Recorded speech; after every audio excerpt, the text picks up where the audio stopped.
Hello and welcome to the Professional Media Presence podcast series.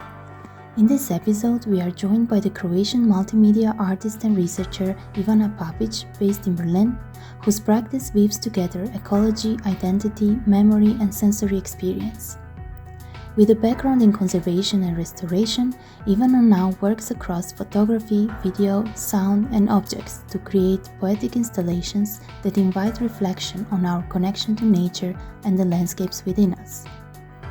Through her workshops, Landscapes Within, organized during the last PMP Workshop Week in Split, Croatia, we explore how authenticity emerges through our inner worlds, how nature becomes a collaborator in artistic practice, and how art can act as a bridge between personal heritage and collective ecological narratives.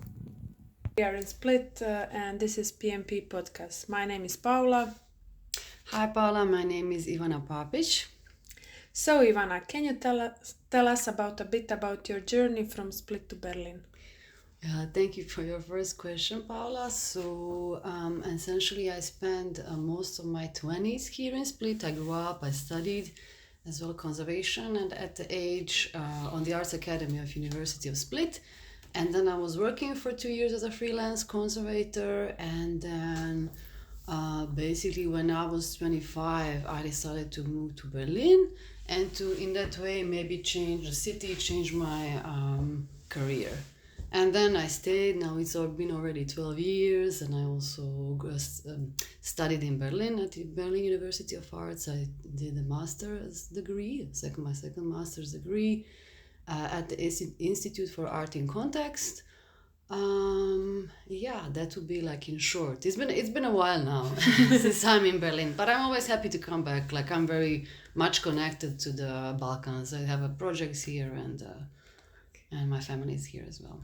How has your background in conservation influenced your current artistic approach and the way you perceive materials, memory, and the environment?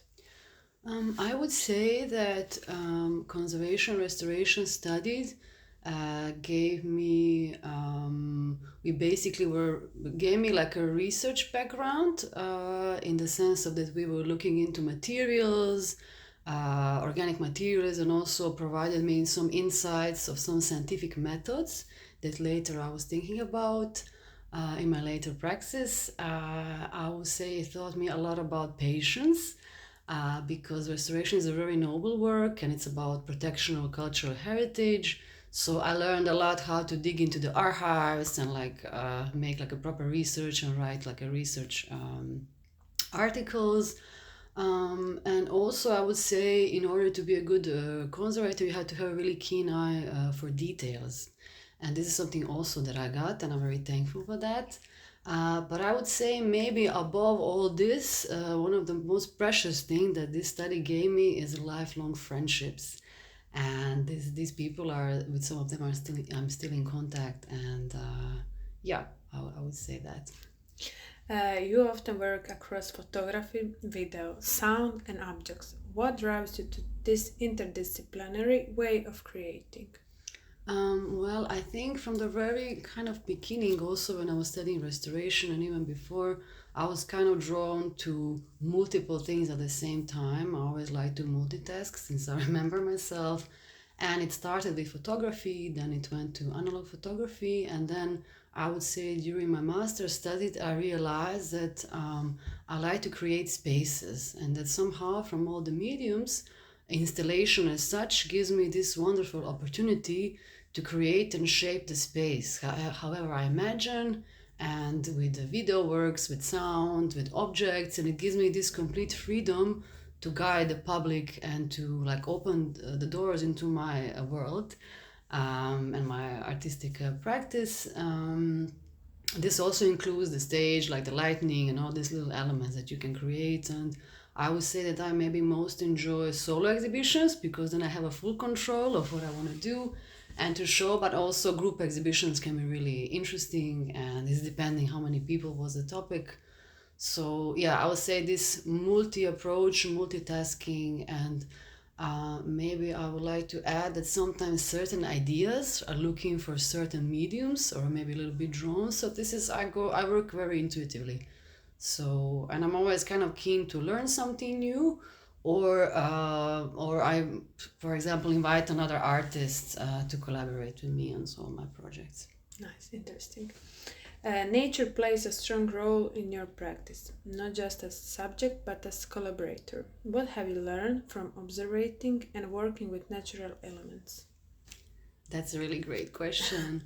And this is also one of the things that I was wondering. I always, when we talk about the topic of nature, I kind of always felt myself as a part of a nature. So if I speak about nature, I don't say nature and me, it's always like nature and us together as a whole on this beautiful planet. And what I really learned, and I would say this also connects to my childhood, because in my childhood I was often spending a lot of time in nature, in Dalmatian hinterland.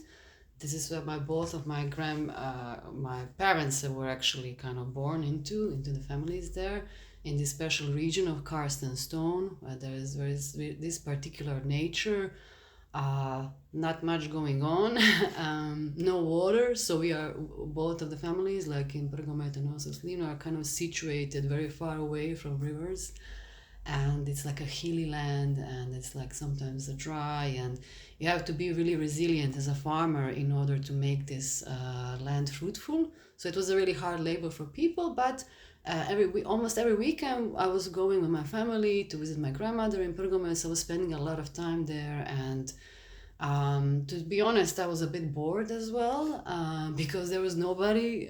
It was kind of, the village was always kind of half abandoned, and my brother was back then very, very small, so I couldn't really play with him. But I was playing with wood, collecting stones, and trying to imagine different scenarios. And I was a very dreamy child. Like, you can just leave me there somewhere and I would like stay there forever. And this also kind of inspired these memories, the later work, my artistic practice. But since a couple of years, I'm like actively working with plants. I'm working actually like with invasive plants in the context of urban ecology, within the larger socio-ecological narratives, or to say also with the multi-species, if we look at it a little bit from like more in depth or more far. So what I learned is that the nature has its own slow pace, so it kind of helped me to slow down, and to kind of observe, and also to try to find ways to collaborate. I don't know if I've succeeded, because this is always like, we are, often having these like words, collaboration, helping. Of course, we strive for that, but this is also, these words, they carry a certain like depth and heaviness. And we can try our best to collaborate with nature and to try to see or to protect it, or to fight for the rights of the nature, a multi-species community, and instead of trying to destroy them or eradicate them, such as invasive plants, or to think a little bit less anthropocentric, right? So it also taught me to think less maybe about myself and more about the other multi-species communities. And during the last couple of years, I was also kind of active within communities, and together with the Krater collective from Ljubljana. This was kind of a very inspiring moment in my career, to teach and to do workshops together with them, speculative design about invasive plants, with my colleague Gaja Mežnarić-Osole, from Creator Collective from Ljubljana, and they are doing social design, and also together with invasive plants, and some also like in total about it's a lot about urban design, and this also so I learned a lot from them as a transdisciplinary collective with people from different backgrounds. And I would say that I maybe feel the most relaxed in nature, and maybe when I'm diving in the ocean, I'm very connected to water, but I think there is still a lot to learn. There's still a lot to learn, and there's like we are now in the times when we really need to protect the multi-species community, and try our best to find ways to cohabit together and collaborate. I think that's what I want to say. It's really good answer.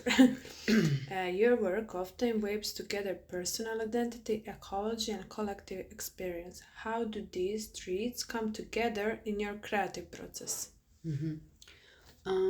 would say that all the ideas are coming also, are triggered maybe or inspired by my experiences. So it's kind of coming from inside of me and then going slowly outwards. So for example, I have a certain idea or something that triggered me, so then I try, and then I explore this idea, work on it, and then I research about it a little bit more. So I expand a little bit on the outside, and then this also expands more into the collective. So sometimes my works are, I mean, most of the time they are highly personal, but some of them are also participatory. Some of them include other people, some not. And in that sense, when you start from kind of yourself and you expand, then it comes the question of ecology, climate change, for example, plants, invasive or multi-species, invasive plants. Then you have ecology, urban ecology, rural ecology, and then you have this planetary, because we are all on the same planet.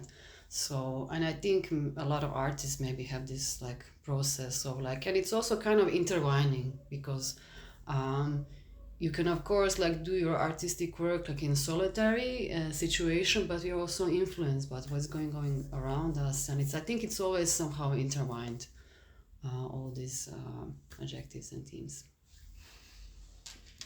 In your view, how can artistic practice help people reconnect with themselves and with their surroundings in today's fast-paced digital world?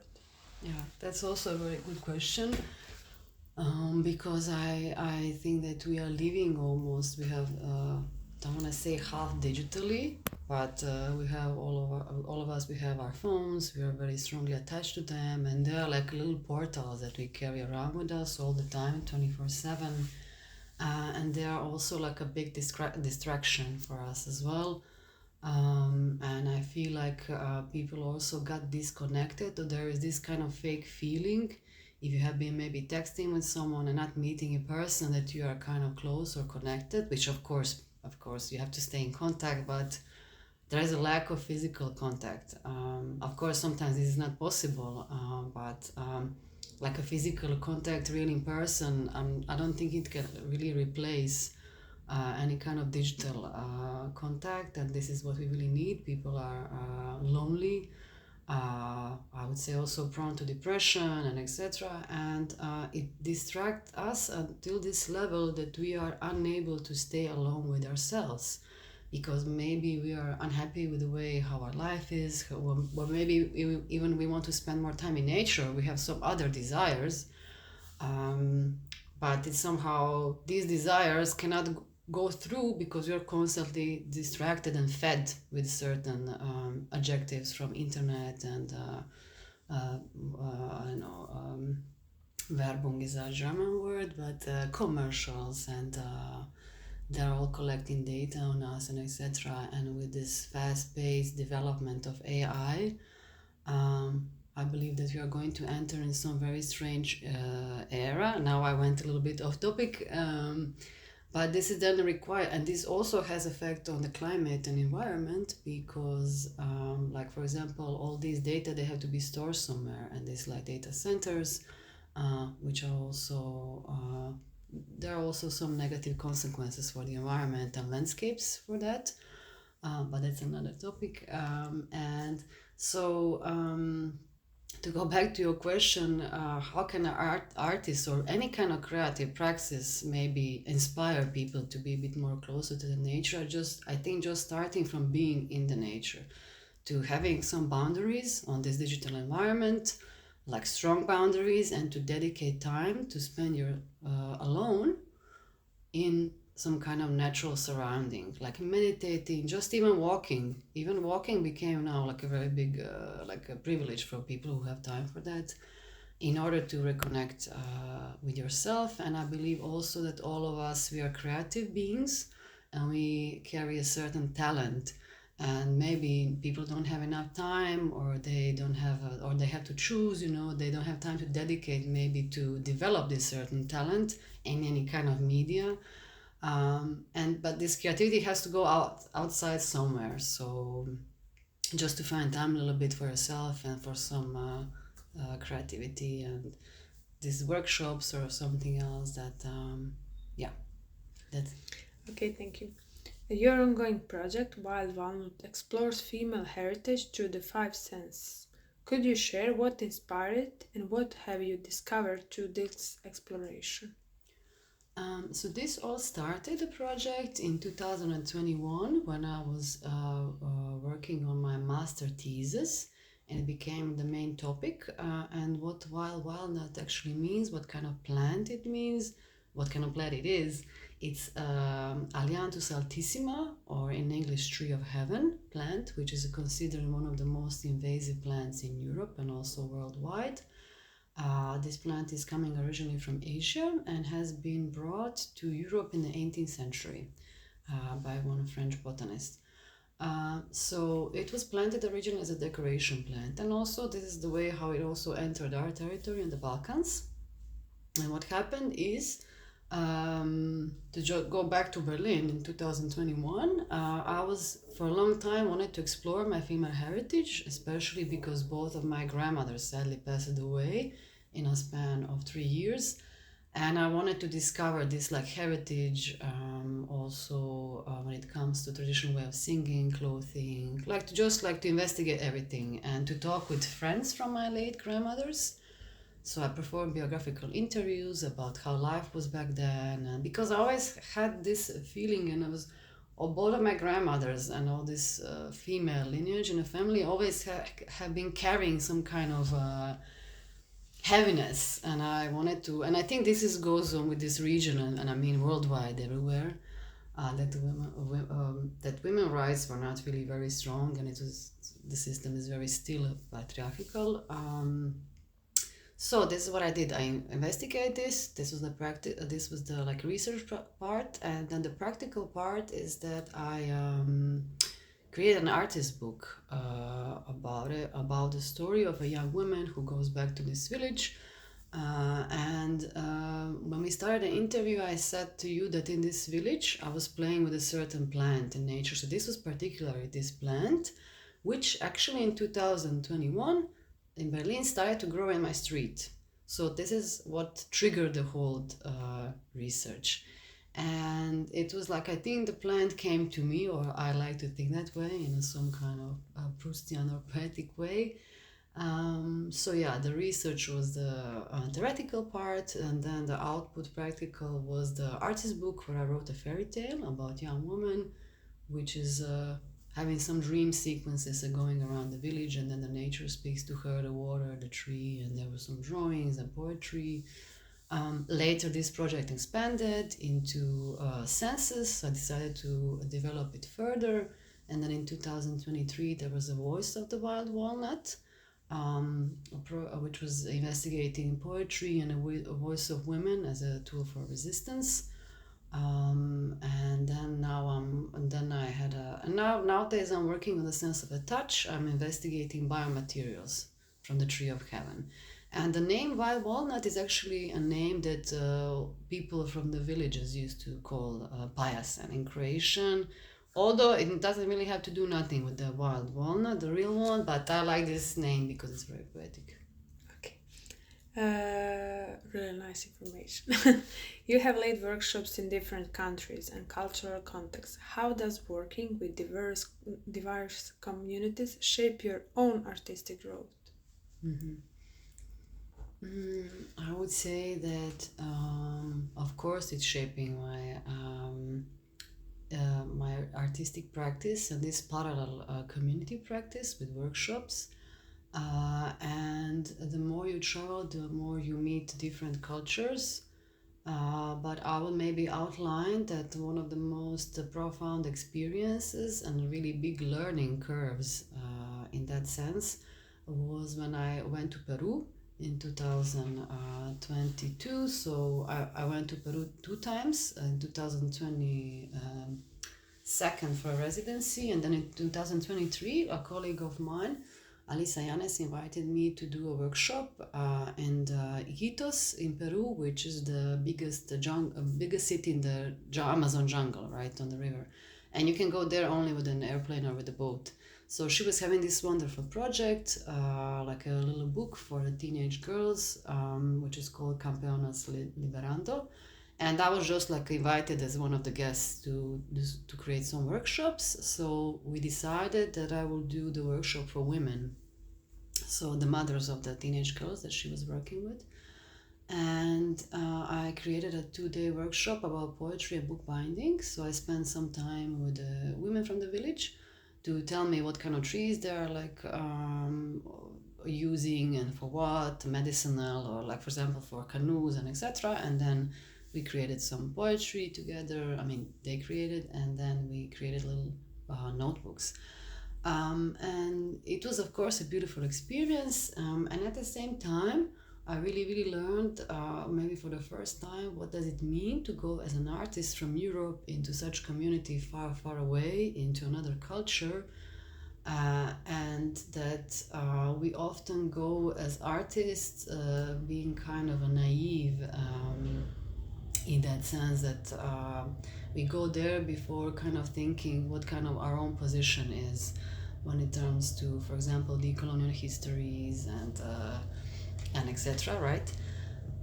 So what I learned over there is that we have to be all really humble. We are coming from a privileged positions here in Europe, and even if you go there as an artist, in order to leverage this historical and colonial history, even if you're not coming from a country, for example, such as Yugoslavia, which doesn't have a colonial history, but we are all benefiting from it here in Europe. So you still have to be very grateful, humble, in order to leverage, I would say, even give more than you take. And this is sometimes that artists maybe, or some practitioners don't really think about, or at least maybe everybody's trying to do their best. But I think, that would be the conclusion. One of the really big things that I learned is that, and also for me, of course, to avoid to fall into the trap of a cultural appropriation, is to maybe work with a local artist from there. So, and if you can get a funding from everyone and etc. But overall, it was a really beautiful experience, and I think that I will treasure until the rest of my life. How do you create a space where participants feel free to explore vulnerability and creativity at the same time? Yeah, that's that's also a good question. But I would start from the fact that usually the people who sign for a workshop, they're already coming with some kind of enthusiasts, or maybe a little bit more open. So they maybe more or less know what they're waiting for, and they're coming there, enthusiastic with some expectations. So then automatically they are kind of engaged from the very beginning. That was at least my experience. And I would say that just by being honest, by it resonating, and it's the same, that question about authenticity, right? About being authentic. If you're authentic with the people from the workshops and share your own practice and experience, people, they will resonate back with that, and then this automatically then also creates a safe space of sharing. And I would say that a lot of my workshops are playful, they're creative, and some of them have even like a grounding meditation elements or some imaginaries, and I like to create imaginary scenarios as well with the participants, to create artworks together, and somehow to be on the same level with the participants, and not in a role as a teacher or a mentor, but somehow, they can also organize themselves as well in some instances, depending on the workshop and the topic. But a lot of the workshops are indeed in the greenery, somewhere in the nature. After leading this workshop at Mariana Žinjan, what do you hope participants will take away from the experience? I would say that it's been only a first day of the workshop yesterday, and now soon I'm going to go for a second day on Marian. On the other side, we're going to visit Bene. And I can say for the start that this is a really wonderful group of people, predominantly women, and they're all very interesting individuals, creatives working in different mediums. And they also came, most of them, I would say that together, like a joint point for all of them is they wanted to spend some time in nature. So we are going to go in this workshop through going to about talking about different topics, like about landscapes. We talked yesterday about what is nature. Tomorrow we are going to also talk about what is authenticity. And we are going to also create some little artworks together, like some kind of creative exercises. And what I'm hoping is that each one of them will take something home, something out, maybe some inspiration or some experience, so that everybody finds something for themselves to take out. And the last one, finally, when you think of landscape within, what is one image, memory, or feeling that comes to your mind right now?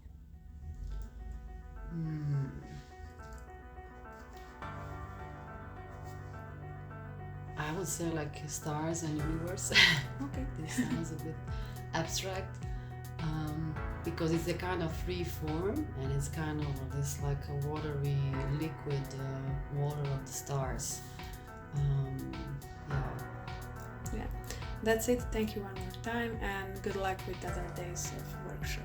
Yeah, thank you, Paula, so much for your questions. Thank you for listening. The Professional Media Presence project is co-funded by the Creative Europe program of the European Union.